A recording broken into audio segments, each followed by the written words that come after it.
friends. Welcome to Entrusted to Lead, the podcast where we dive deep into the strategies, mindsets, and habits that help leaders and entrepreneurs thrive. I'm your host, Danita Cummins, and today we're tackling one of the biggest hidden obstacles in business success. It's your mindset. Have you ever resisted advice or dismissed new ideas or felt like asking for help meant that you weren't maybe strong enough as a leader? If so, you're not alone. Today, I'm digging into all of the topics about limiting beliefs and fear of failure and humility with my guest, Lana Sheppard. We're going to dig into all of the tools and tips that Lana has found over the years to really help you lead yourself and others well. So grab your cup of coffee and let's get started. Hey friends, today I am joined by Lana Sheppard, and we're going to dig into how your belief system impacts your entrepreneurial success, leadership, and relationships. I'm excited to learn from her vast expertise in mindset transformation, business coaching, and neuroencoding, and all of the tools and tips that she has learned over the years. Lana, thanks for joining me today. How are you? Thank you, Danita. I'm doing great. How are you? I'm good. I didn't do your bio justice, which I never do, but do you want to tell everyone a little bit about your heart for leadership and helping equip and empower leaders and how you came to be a writer and a coach? I started in 2006. I started a bookkeeping payroll business. Prior to that, I'd spent about 25 years in manufacturing. But my husband passed away and I wanted to have a way to stay home with my kids. So I thought I can do bookkeeping. And over the years, it grew into a business that I sold in 2020 of 18 staff. And we had served about 1,300 business owners over the 15 years that I had the business. And during those years, I learned a lot about myself, as well as I was very humbled to be able to travel the journey with all of those entrepreneurs that were building businesses. In 2017, my daughter took me to a Tony Robbins UPW event. And that was a total 180 life changer for me, because from 2006 until 2017, I was basically living my life on autopilot. I didn't feel, I didn't think. I just went through the motions, went to work, worked ridiculous hours, made sure I was taking care of my kids, got my kids through university. Both of them came out debt free, compliments of the Bank of Mom. So there was a lot of money that went into education, for example. But in 2017, just going through that process, and being asked some very critical questions, I really thought, you know what, this really sucks, because I'm not having fun. I'm not taking time to enjoy life, smell the flowers, spend time with my kids, my family, friends, that sort of thing. And I knew that something had to shift and change. So that really put me on a whole new journey of figuring out, what do I love? What do I want in life? And really taking and unpacking everything I was doing. And I learned a lot about limiting beliefs, which is everybody has your own belief system that's running in the background. And it's assisting you on making your decisions as to where are you going in life? What do you want to do? Or how are you going to base your decisions? So with starting that, I also looked at the business. I was still in it in 2017. I wanted to prepare it for sale. I started looking at all aspects of business and going, who's the person holding the company back from going somewhere? Well, guess what? Most of the time it was me. I'm the one that was the block. I was the one that was the roadblock in getting things done. So I learned that a lot of times the decisions I was making, it was me holding myself back, which also then meant holding the company back.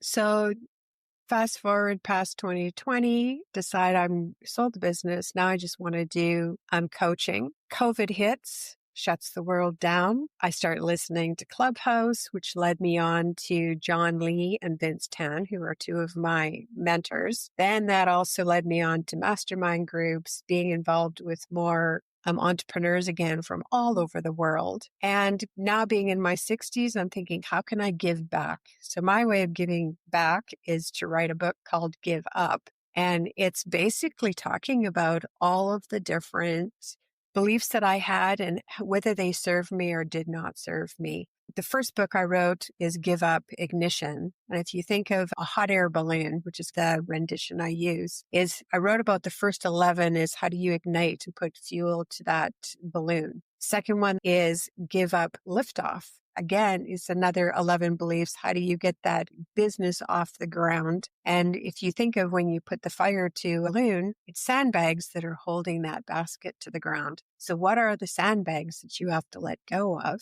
give up to allow that basket to soar? So I just found that it's a common theme amongst all entrepreneurs. For example, giving up the fear of numbers. Any business owners out there, I'm sure, that I wasn't good at math or they've had a bad experience at accountants. First thing you really have to do is give up that fear of numbers, because that is definitely one that holds a lot of business owners back. So this is what my new mission is over the last 2 years now, is to write these books and to help as many entrepreneurs as I can shine light on the belief system and how it does impact, whether it be personal life or in business. Yeah, I think that's great. And I love our own entrepreneurial journey ourselves as writers and speakers and coaches, because we're going through the same process and we've had to navigate those hard waters too. And so it just gives me a great sense of humility and empathy for the person who's on that journey, who doesn't know what's going on behind the scenes or underneath the water. So what do you think the biggest obstacle to success is? So you talk about those 11 elements in your first book and then new 11 elements now in this next book. But what do you think, if you could pick one or two, that are those biggest obstacles in our limiting belief system that really hinder us from being as successful as we could be? I think confidence is the fear of failure, the fear of not being able to do what you think you're able to do, and pushing through that. I know for me, the fear of failure and also that need for approval were two of the biggest ones. Approval, especially from my dad. And he's been my biggest fan. It's just that he never tells you, you just have to assume. So of course that sits wondering, am I doing well enough? Am I not doing well enough? That sort of thing. And then just perfectionism is another one that I think a lot of entrepreneurs strive with, is it has to be perfect before you launch. Can't have mistakes. Well, guess what? There is no such thing as perfectionism. And that's one thing that I know for me held me back for the longest time. And I still struggle with it. I still have to be aware and mindful when I'm making a decision or I'm launching, whether it's my book or an online course, is sometimes you just have to put it out there and be okay with the fact that it isn't perfect. And it's going to be something that's going to evolve over time. And it's the same with, I launched my first Give Up book. I was going to have this big launch party. I was going to do all these things. 11th of July, it was my birthday. I was going to launch my book. And you know what? I did nothing because of the fear of approval, that it wasn't good enough. And I'm sitting there thinking, I just wrote about it. And here I am not doing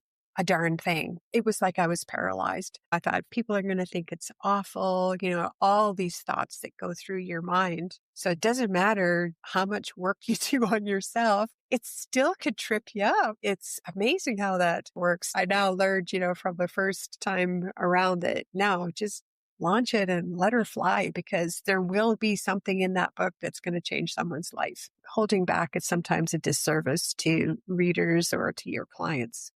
I think that makes a lot of sense. I think that the fear of failure and perfectionism, which I think go hand in hand really well, like you said, is perfectionism is the result of fear of failure, because we think that if it's not perfect, then it's going to be failure. So perfectionism comes back to fear as well. Do you see that also? 100%. Sometimes you don't figure out exactly, you might be procrastinating, you might be just holding off on doing something, and you really haven't put your finger on why. But if you really start peeling back the onion or taking the Band-Aids off, you're going to find out that is the root cause. So you have to figure out how to push through that. In December, I had a friend take me to some of the temples, and the Tao Buddhism temples have guards on the doors. So whenever you walk into a temple, there's a Chinese character guard on either door. And I said, why do they do that? He says, because whoever goes into the temple will be protected by these guards. And I thought, isn't that interesting that as entrepreneurs, we get to that door or that threshold and we're fearful to step through to the other side, if you want to put it that way. And I thought, here's my opportunity that the next time I have to step through that door or threshold, I'm going to be reminded that those guards are going to protect me, because it's going to be safer on the other side of that door than staying where I'm at. And I think a lot of times when entrepreneurs are close to breaking through to the next level, or they have to make a big decision and they stop because of that fear of failure, perfectionism, just be mindful of the fact that, just think of walking through that door and there's guards on either side. So I'm going to try that out next time, because I thought that's just really interesting. A little shift in mindset is really what it is. to be able to take that step and go, okay, I know this is the right thing to do, and I'm going to step past that fear. And those guards on those doors are going to protect me from. I think there is this abundant life, but it comes back to that clarity, like you're saying, in the confidence of moving forward in this place of fear or this space of insecurity and not really knowing what's on the other side. I think it sounds good at practical application where you're like, just trust and walk through the door. But then there's the real fear of, am I going to have enough money? Is this going to be able to sustain my family? So what are practical tools or tips that you offer for people to say, like, this is how you overcome, for example, the fear of failure? Part of that is your decision making. So before you go and walk through that door, make the decision, have you done your homework? If it's growth related for your business, have you done a business plan? Have you planned out how your cash flow is going to be? And all the years that I did bookkeeping and I saw businesses going down, two things happened. One, they didn't pay attention to cash flow. And secondly, they didn't pay attention to their financials, checking to see what their cost of goods were, what their expenses were, and they overspent. They had this mindset that, we got to spend every dollar because I don't want to pay any taxes. So again, it's a belief system that they have to pay taxes. Then they just thought this was horrible. I'd have clients come in and growl that they had to pay taxes, and I went, congratulations, because that meant you made some profit. So you got some retained earnings and you've kept some money in the business. So right on. I'm happy you had to pay some taxes. And they just scowl at me, not understanding. And then some business owners said, well, cash flow is really difficult. And I'm going, you do cash flow in your head all the time. I have a paycheck. This is how much money I have coming in. I've got to pay the rent. I've got to pay the groceries, got daycare, whatever the case may be. And this is how much I have left over. That is cash flow. It's as simple as that. So in a business, it's a matter of saying, this is what I got in the bank. This is what I expect to receive in from my customers. This is what I know I have to pay. This is how much money I've got left over. So being really clear on what the decision is and then doing the homework and making sure you're prepared. You don't just go, okay, well, I want to increase my business by 30% and start things up. You really have to look at that and go, A, is it feasible? What do I have to put into the business? Do I need to hire more staff? What's it going to cost to be able to do this increase? And sometimes bigger is not always better. And as you grow, that's where you're losing control over costs and that sort of thing. So those decisions really have to be carefully decided on. And then once you've made that decision, how are you going to measure it? Because whatever you're not measuring, you can't manage. So if you're saying it's going to grow by this amount, then you need to measure and make sure that's what's happening and that you're able to keep your costs and everything in alignment with whatever that increase is. Like you really have to become a numbers freak to be able to keep track of that, to make sure that it's moving in the direction that you believe based on your decision that the business should be moving. And I think that's one of the biggest things is not being clear on what decision am I making and then not doing the homework to be able to support that that is the right decision. Yeah, I appreciate that too. When an entrepreneur is asking the question, should I leave my 9 to 5 to pursue this entrepreneur job? The question almost always comes back to fear. Like you're saying, what's the fear? How can you quantify failure? And how do you measure failure? Which I thought was super powerful, what you just said. I don't think we think about that sometimes. I think to your point, I think we don't know how to quantify or measure what fear is to even be able to determine if it's rational or how I mitigate it. Well, I always call it failing forward, because if you're not failing at something, you're not moving yourself, you're not growing, you're not challenging yourself, you're stagnant, which is not a healthy place to be at.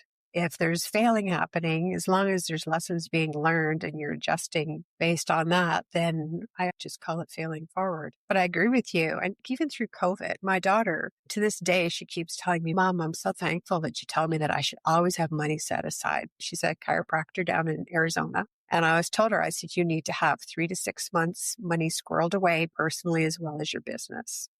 Like nothing less than that, because you need to have a safety net. If something happens to you, you're self-employed. Who thought COVID was going to hit? But she did. She had both personal and business, and it saved her business and took a lot of stress off. Some of it is just planning and discipline, knowing that you need to do these things, make sure that they happen. You can't set them aside and go, yeah, I'll worry about that later, because all of a sudden you find yourself in a bit of situation where it's like, I knew better on that. So budget would be important. And we always say these are all the things that could go right. But do we spend any time asking the questions of what could go wrong? And how bad could it be if they go wrong? And are we prepared for that? You have to look both sides of it. Yeah, I think that's so good. And years ago, my daughter was going through a medical situation. And so we didn't know. I appreciated what the doctor said one day. He said, "What's the worst that could happen? Just say it out loud." And it was like all the thoughts that you have in your head that are just spinning in this like tornado. And then once we said it out loud, it was like kind of like your hot air balloon. It was like the air went, it didn't go away. It was still there. It was a potential risk to be sure. But just the fact that we got to say it out loud was so freeing. I think that's such a great point when we talk about just a fear of failure is like, just say it out loud. What's the fear? And then we can deal with it. Can actually, like you said, we can start to chip away and say, is that realistic? What's the probability that that's actually going to happen? And if it did happen, let's say it does, what are you going to do about it? Right. And just run that strategy and just war game it a little bit and see. And you might find out when you get to the end that you're like, oh, I would be okay. I'll be okay if that happens, or I can figure it out. It won't be the worst thing. It gives you peace of mind. I think that's so important. When we talk about decision making and we talked a little bit about humility in that space, how do you think that humility can help us with our decision making, or where does humility and decision making intersect? Oh, that's such an interesting question because I'm telling you, when I had my business, I would make these crazy decisions, go this direction, that direction, and how my staff put up with me, I had no idea. Honestly, I don't know how many times I did apologies to my staff, just going, you know what? There isn't a book on bookkeeping and payroll, how to run a business. And especially back in like 2010, 2011, when technology was really coming in, I was always trying to embrace and stay ahead of technology because I felt it was going to be a plus for business owners. And it was. You were able to digitize receipts and QuickBooks was going online and the whole bit. But getting that sort of thing sorted out in the office was like another chapter I write is about impromptu decisions. I didn't put enough work into my own decision before rolling it out to staff. So I really think that humility and also vulnerability, both in leadership and just even as a person, I think is really important in business or as a leader. Yeah, I think so too. I think trust is one of the most core fundamental elements we have to intentionally strive to maintain. And once it's lost, it's really hard to get it back. And I think our country and our world is really just yearning for trust at a deep level. We want to trust businesses. We want to trust government. We want to trust our nonprofits. And I think that just gets us really cynical because we're like, oh, here we go again. So I think that's super important. For the person who's in that space, do you have any strategies or tips as people are working through their humility skills? I think doing personal development, feeling better about yourself as who you are, I think is first thing. And realizing that that's going to build relationship when you've got a team where you're also coming forward, because how many of your team are also hiding mistakes they've made because they don't feel good. So if you're going to lead, then that would be one of the ways to lead, is going, you know what? We're all here to work together. We all make mistakes. Look at this one that I made, and here's how we're going to fix it. Or this is how we're going to rectify it, or whatever the case may be. But there isn't a person working today that hasn't made some kind of a mistake. And I think it's part of the culture that you're going to grow within your business.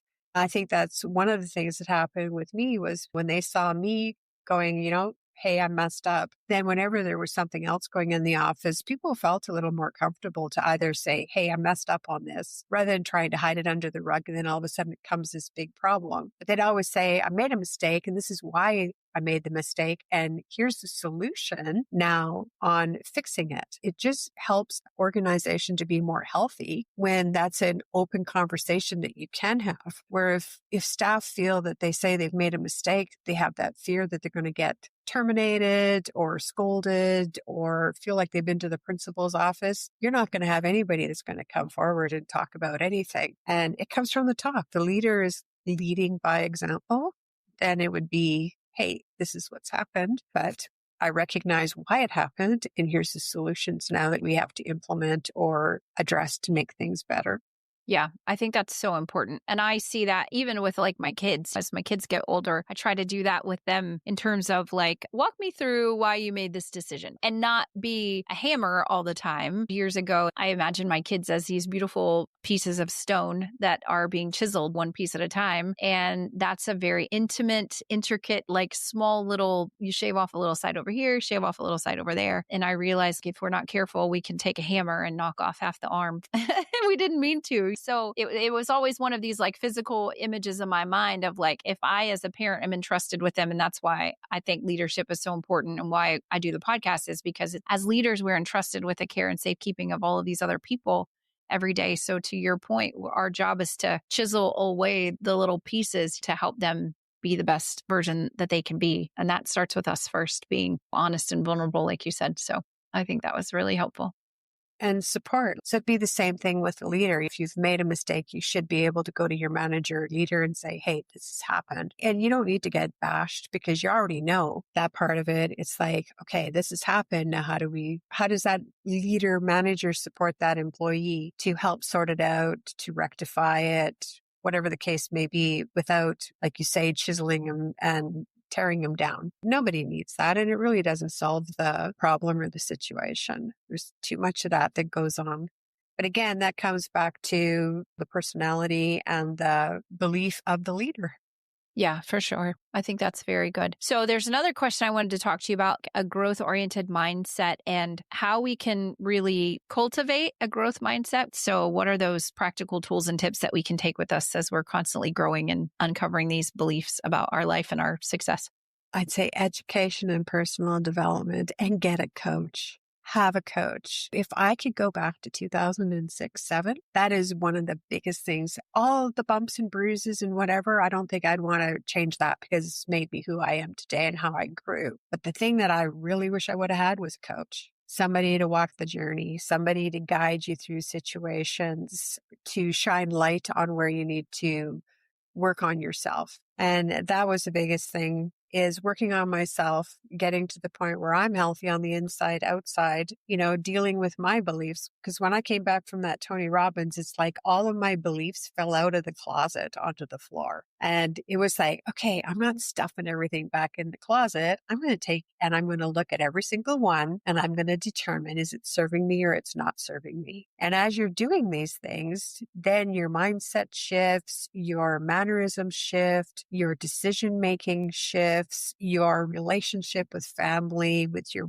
coworkers shifts, because you're in a different place than you were prior to doing that work. And I think that's also a cultural thing. I think there needs to be more training. There needs to be more personal development, whether it be looking at personalities. How do different personalities work together in an office? Whether that's DISC or there's a whole bunch of different ones that you could use. But are those leaders working on the culture and bringing their team together, or are they just making it into silos, which happens at a lot of different companies? So I think education, knowledge is powerful, and it's only powerful if you actually implement it, execute it, and take it and apply it to whatever you're doing. But if you look at a lot of businesses that are having problems, they're not spending a penny on any kind of training and personal development. It's just get to work, get your work done, and that's the focus. Where you look at other companies that are working on personal development, educating their staff. And you know what? Sometimes it doesn't have to be work related. How could you help that person just be a better person? Maybe you pay for something that they have an interest in, because that person's going to be more appreciative of you because you've taken care of some of their personal interests as to what they would like to take a class in, or they want to go to college, or whatever the case may be. So investing in the people and actually doing some education, opening the conversations up to, oh, now I know why you and I have friction, is because you're this type of personality and I'm this. The company that I'm doing some contract work for right now, we just had all of the foremen go through leadership, and they had to do presentations to the senior management. And some of these fellows are in their 30s, 40s, 50s, and it's the first time that they've learned about different personalities. There's never been an awareness going, oh, now I understand why I don't get along with this guy, is because he's this kind of personality and I'm like this. So there's a total awareness, and it's bringing the leadership and all of our foremans together at a whole different level because of the training that they've been going through, all leadership training. How do you become a better leader? How do you work with whoever you're responsible for as a foreman? So I sat there and watched that, and I thought, this is awesome and you can feel the difference in the building, and you can see the differences and the awareness for efficiencies, or how can we do things better on the floor? It's brought everybody open to looking at their job differently because of the training that's been going on. So I think that's really important, is just focusing on education, personal development, and have a coach, have somebody that, if you're really struggling with a situation, have somebody that can guide you through, because they're looking with a different lens and can give you completely different ideas that may be right in front of you and you just don't see them. So I've had that happen many a times. And I still have a coach. I've actually got two coaches, one for my personal life and one for my business. And I think I'll always have a coach. I just think it's really important to have that support. I think so too. Coaches and mentors are different, I see, because I have mentors in my life, but my coaches that I've had that I pay for, right, where I say, I'm going to invest in myself, I'm going to take my money and I'm going to spend this time, money with intentionality. It is a completely different leadership development, personal development tool in my toolkit. It's a lot different. Yeah. So I agree with you 100%. Do you want to talk a little bit about things you have on the future horizon here and how people can get in contact with you if they want to learn more? Yeah. So the Give Up book is going to be a series of books. The first one came out last July. So it's Give Up Ignition. So it's available on Amazon at the moment and on our website. Give Up Liftoff is the next 11 steps in my journey. So the Give Up book is all about the belief system that I've had, the experiences I've had, some of it personal, but more geared towards my entrepreneurial journey. So each book has got 11 give ups that I've recognized that I had to come to terms with, analyze, decide whether they were serving me or not serving me so that I can move forward in my entrepreneurial journey. So at the moment, I've got 4 books, and it's basically in bits. So the first 11 were kind of your startup. The next 11 is like, what's that shift from going from an operator to an owner? The third book will be talking about teams. Now you've got employees working for you. What are the 11 give ups that you're going to have to get to look at and give up if you want to really nurture your team and grow your business? And then the fourth one will be succession planning. What's your exit plan, succession plan? That it's kind of counterintuitive to give up, because usually you're taking more on and have to do more. But sometimes it's just a matter of just stop and let go, whether it be surrender sometimes to situation or just give up whatever is holding you back, and finding out that that's more of a benefit, like the basket with the sandbags, is you have to let go of some of the weight that's holding you back for you to allow your basket to soar if you're in that hot air balloon. I really want to culture and grow a give up community, because I think if you've got that mindset that you really want to grow and you want to make sure that you're not holding yourself back, then being able to have those conversations with like-minded individuals, I think is also a benefit. So having a give up community, and then I'm working on some online courses. First one being fear in numbers, because I'm very passionate about financial literacy and I think it's so important. So the first one will be kind of understanding those numbers and making it simple learning for entrepreneurs. None of the accountant jargon, that sort of thing, having it where it's the skills they need to be able to read the reports and make the decisions. Wow, that is super cool. I'm super excited for you. It's a beautiful way to see how it's all coming together. And I love that you are creating this framework with these books where, depending upon where you are in your journey, because you don't always need the same thing. So I think that's such a powerful thing. So I'm excited to watch and see how it goes. Thank you so much for sharing that. Well, we'll put all the links in the show notes and you guys can grab all of Lana's amazing updates and follow her journey on LinkedIn and her website, like she said. And we'll stay tuned and maybe you can come back later this year or something and let us know how your book launches went. And we would love to continue the conversation with you. Thank you so much for coming today. Thank you, Danita.